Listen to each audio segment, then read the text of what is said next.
So Huck sat down again, and waited an hour. Then he found Lonesome, and went to find his comrades. They were wide apart in the woods. Both were pale, both fast asleep. But something informed him that if they had had any trouble, they had got rid of it. They were not talkative at supper that night. They had a humble look, and when Huck prepared his pipe after the meal and was going to prepare theirs, they said no, they were not feeling very well. Something they ate at dinner had disagreed with them. About midnight, Joe awoke and called the boys. There was a brooding oppressiveness in the air that seemed to bode something. The boys huddled themselves together and sought the friendly companionship of the fire. Though the dull dead heat of the breathless atmosphere was stifling, they sat still, intent and waiting. The solemn hush continued. Beyond the light of fire everything was swallowed up in the blackness of darkness. Presently there came a quivering glow that vaguely revealed the foliage for a moment, and then vanished. By and by another came, a little stronger, then another. Then a faint moan came sighing through the branches of the forest, and the boys felt a fleeting breath upon their cheeks, and shuddered with the fancy that the spirit of the night had gone by. There was a pause. Now a weird flash turned night into a day, and showed every little grass blade, separate and distinct, that grew about their feet, and it showed 3 white-starred faces too. A deep peal of thunder went rolling and tumbling down the heavens, and lost itself in sullen rumblings in the distance. A sweep of chilly air passed by, rustling all the leaves and snowing flake ashes broadcast about the fire. Another fierce glare lit up the forest, and an instant crash followed that seemed to rend treetops right over the boys' heads. They clung together in terror. In the thick gloom that followed, a few big raindrops fell pattering upon the leaves. "Quick, boys, go for the tent!" exclaimed Tom. They sprang away, stumbling over roots and among vines in the dark, no two plunging in the same direction. A furious blast roared through the trees, making everything sing as it went. One blinding flash after another came, and peal on peal of deafening thunder, and a drenching rain poured down, and the rising hurricane drove it in sheets along the ground. The boys cried out to each other, but the roaring wind and the booming thunder blasts drowned their voice utterly. However, one by one they struggled in at last, and took shelter under the tent, cold, scared, and streaming with water. But to have company in misery seemed something to be grateful for. They could not talk. The old sail flapped so furiously, even if the other noises would have allowed them. The tempest rose higher and higher, and presently the sail tore loose from its fastening, and went winging away on the blast. The boys seized each other's hand and fled, with many tumblings and bruises, to the shelter of a great oak that stood upon the river bank. Now the battle was at its highest. Under the ceaseless conflagration of lightning that flamed in the skies, everything below stood out in clean-cut and shadowless distinctness. The bending trees, the blue river, white with foam, the driving spray of spume flakes, the dim outlines of the high bluff on the other side, glimpsed through the drifting cloud-rack and the slanting veil of rain. Every little while some giant tree yielded the fight and fell crushing through the younger growth, and the flying thunder peals came now in ear-splitting explosive bursts, keen and sharp and unspeakably appalling. The storm culminated in one matchless effort that seemed likely to tear the island into pieces, burn it up, drown it to the treetops, blow it away, and deafen every creature in it, all at one and at the same moment. It was a wild night for homeless young heads to be out in. But at last the battle was done, and the forces retired with weaker and weaker tirings and grumblings, and the peace resumed her sway. The boys went back to camp, a good deal awed, but they found there was still something to be thankful for, because the great sycamore and the shelter of their beds was a ruin now, blasted by lightnings, and they were not under it when the catastrophe happened. Everything in camp was drenched, the campfire as well, for they were but heedless lads, like their generation, and had made no provision against rain. Here was matter for dismay, for they were soaked through and chilled. They were eloquent in their distress, but they presently discovered that fire had eaten so far up in the great log it had been built against, where it curved upward and separated itself from the ground. that a handbreadth or so of it had escaped wetting. So they patiently wrought until, with shreds and bark gathered from undersides of sheltered logs, they coaxed the fire to burn again. Then they piled on great dead boughs till they had a roaring furnace, and were glad-hearted once more. They dried their boiled ham and had a feast, and after that they sat by a fire and expanded and glorified their midnight adventure until morning, for there was not a dry spot to sleep on anywhere around. As the sun began to steal in upon the boys, drowsiness came over them, and they went out in the sandbar and lay down to sleep. They got scorched out by and by, and rarely set about getting breakfast. After the meal they felt rusty and stiff-jointed, and a little homesick once more. Tom saw the signs, and fell to cheering up the praise as well as he could. But they cared nothing for marbles, or circus, or swimming, or anything. He reminded them of imposing secret, and raised a ray of cheer. While it lasted, he got them interested in a new device. This was to knock off being pirates for a while, and be Indians for a change. They were attracted by this idea, so it was not long before they were stripped, and stripped from head to heel with black mud, like many zebras, all of them chiefs, of course. And then they went tearing through the woods to attack an English settlement. By and by they separated into 3 hostile tribes, and darted upon each other from ambush with dreadful war-whoops, and killed and scalped each other by thousands. It was a gory day. Consequently, it was an extremely satisfactory one. They assembled in camp toward supper time, hungry and happy. But now a difficulty arose. Hostile Indians could not break the bread of hospitality together without first making peace, and this was a simple impossibility without smoking a pipe of peace.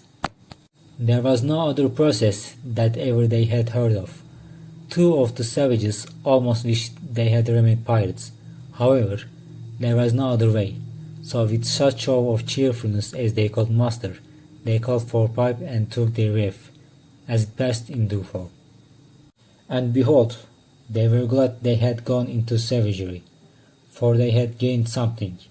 They found that they could now smoke a little without having to go and hunt for a lost knife. They did not get sick enough to be seriously uncomfortable.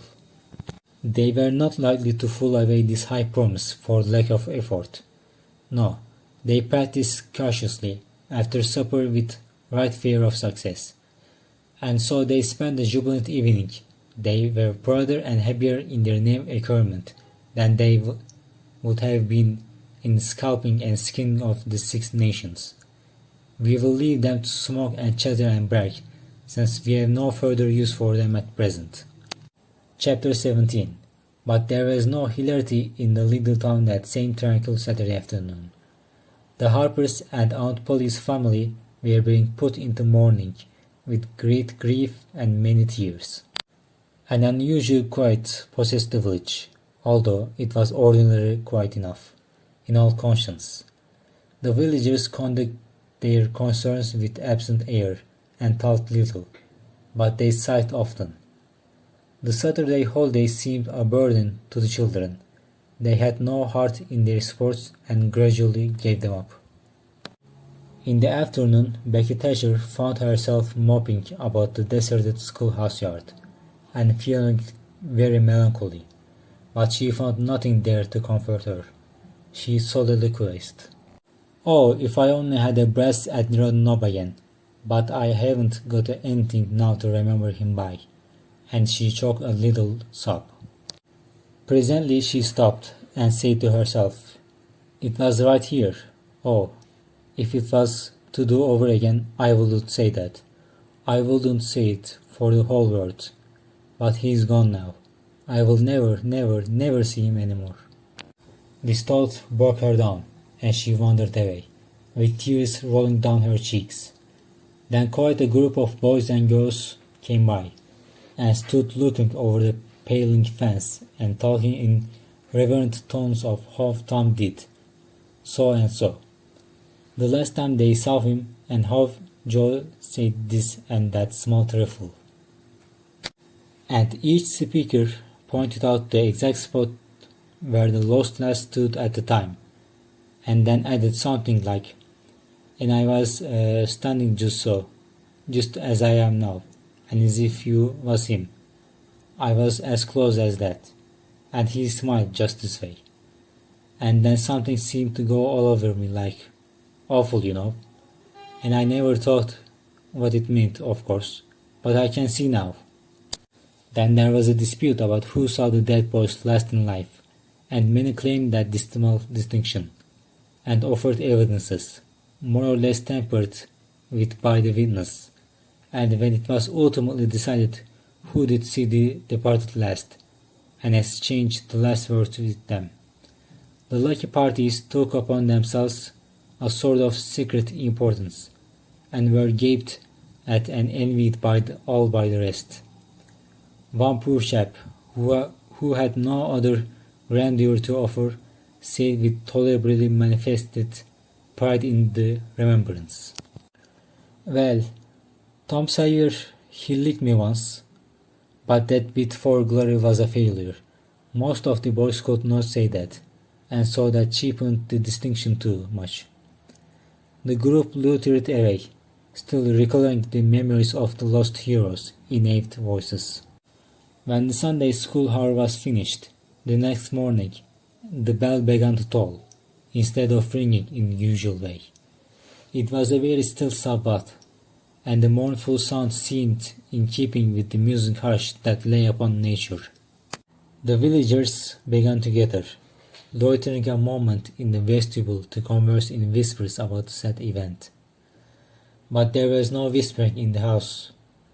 Only the funereal rustling of dresses as the women gathered to their seats disturbed the silence there. None could remember when the little church had been so full before. There was finally a waiting pause, and then Aunt Polly entered, followed by Sid and Mary, and they by the Harper family, all in deep black. And the whole congregation, the old minister as well, rose reverently and stood until the mourners were seated in the front pew. There was another communing silence, broken at intervals by muffled sobs. And then minister spread his hand upward and prayed. A moving hymn was sung, and the text followed, "I am the resurrection and the life." As the service proceeded, the clergyman drew such pictures of the grace, the winning ways, and the rare promise of the lost lads that every soul there, thinking he recognized these pictures, felt a pang in remembering that he had persistently blinded himself to them always before, and had as persistently seen only faults and flaws in the poor boys. The minister related many a touching incident in the lives of the departed too, which illustrated their sweet, generous natures, and the people could easily see now how noble and beautiful those episodes were, and remembered with grief that at the time they occurred they had seemed rank rascalities, well deserving of the cowhide. The congregation became more and more moved as the pathetic tale went on, till at last the whole company broke down and joined the weeping mourners in a chorus of anguished sobs. The preacher himself giving way to his feelings, and crying in the pulpit. There was a rustle in the gallery, which nobody noticed. A moment later, the church door creaked. The minister raised his streaming eyes above his handkerchief, and stood transfixed. First one, and then another pair of eyes followed the minister's, and then almost with one impulse the congregation rose and stared, while the three dead boys came, marching up the aisle. Tom in the lead, Joe next, and Huck, a ruin of drooping rags, sneaking sheepishly in the rear. They had been hid in the unused gallery listening to their own funeral sermon. Aunt Polly, Mary, and Harper spread themselves upon their restored ones, smothered them with kisses, and poured out thanksgivings, while poor Huck stood abashed and uncomfortable, not knowing exactly what to do or where to hide from so many unwelcoming eyes. He wavered and stared to slink away, but Tom seized him and said, "Aunt Polly, it ain't fair. Somebody's got to be glad to see Huck." "And so they shall. I'm glad to see him, poor motherless thing."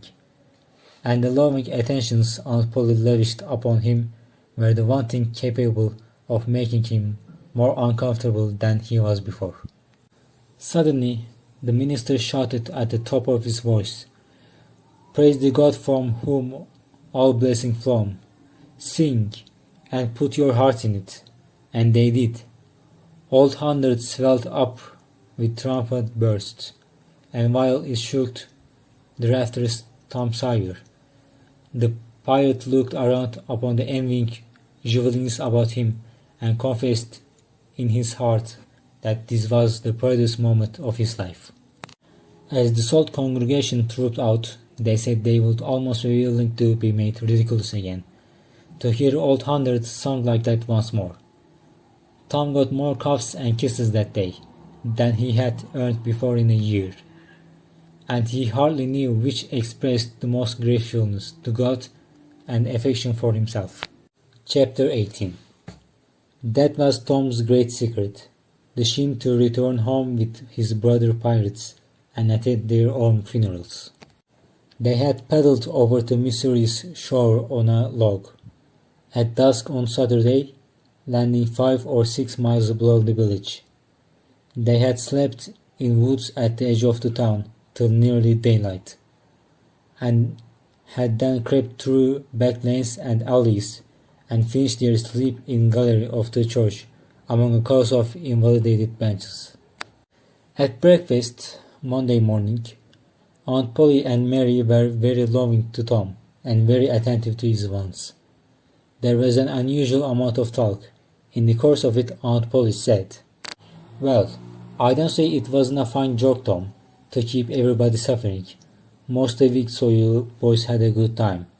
But it is a pity you could be so hard-hearted as to let me suffer so. If you could come over on a log to go to your funeral, you could have come over and give me a hint some way that you weren't dead, but only run off." "Yes, you could have done that, Tom," said Mary, "and I believe you would if you had thought of it." "Would you, Tom?" said Aunt Polly, her face lighting wistfully. "Say now, would you, if you'd thought of it?" Well, I don't know. That would have spoiled everything." "Tom, I hope you love me that much," said Aunt Polly, with a grieved tone that discomforted the boy. "It would have been something if you cared enough to think of it, even if you didn't do it." "Now, Auntie, that ain't any harm," pleaded Mary. "It's only Tom's giddy way. He is always in such a rush that he never thinks of anything." "More's the pity. Sid would have thought, and Sid would have come and done it, too. Tom, you will look back some day, when it's too late, and wish you would care a little more for me, when it would have cost you so little." "Now, Auntie, you know I do care for you," said Tom. "I would know it better if you acted more like it." "I wish now I had thought," said Tom, with a repentant tone. But I dreamed about you anyway. That's something, ain't it?" "It ain't much. A cat does that much. But it's better than nothing." "What did you dream?" "Why, Wednesday night I dreamed that you was sitting over there by the bed, and Sid was sitting by the woodbox, and Mary next to him." "Well, so we did. So we always do. I'm glad your dreams could take even that much trouble about us." "And I dreamed that Joe Harper's mother was here." "Why, she was here. Did you dream any more?" "Oh, lots. But it is so dim now." "Well, try to recollect, can you?" "Somehow it seems to me that the wind blew to the... Try harder, Tom. The wind did blow something. Come." Tom pressed his fingers on his forehead an anxious minute, and then said, I got enough. It blew out the candle. Mercy on us, go on, Tom, go on. And it seems to me that you said, why, I believe that door. Go on, Tom. Just let me study just a moment. Oh yes, you said you believed the door was open. As I'm sitting here, I did. Didn't I, Mary? Go on. And then, well, I won't be certain. But it seems like as if you made Sid go and... Well, what did I make him do, Tom? What did I make him do? You made him shut it. Well, for the land's sake, I never heard the beat of that in all my days. Don't tell me there ain't anything in dreams anymore. Serena Harper shall know of this before I'm an hour older. I like to see her get around this with her rubbish about superstition. Go on, Tom. Oh, it's all getting just as bright as day now. Next you said I weren't bad and only mischievous, and Harun Scarum, and not any more responsible than I think it was a cult or something. And so it was. Well, goodness gracious. Go on, Tom. And then you began to cry. So I did. Not the first time neither. And then Mr. Harper, she began to cry and said Joe was just the same. And she wished she hadn't whipped him for taking cream when she threw it out her own self.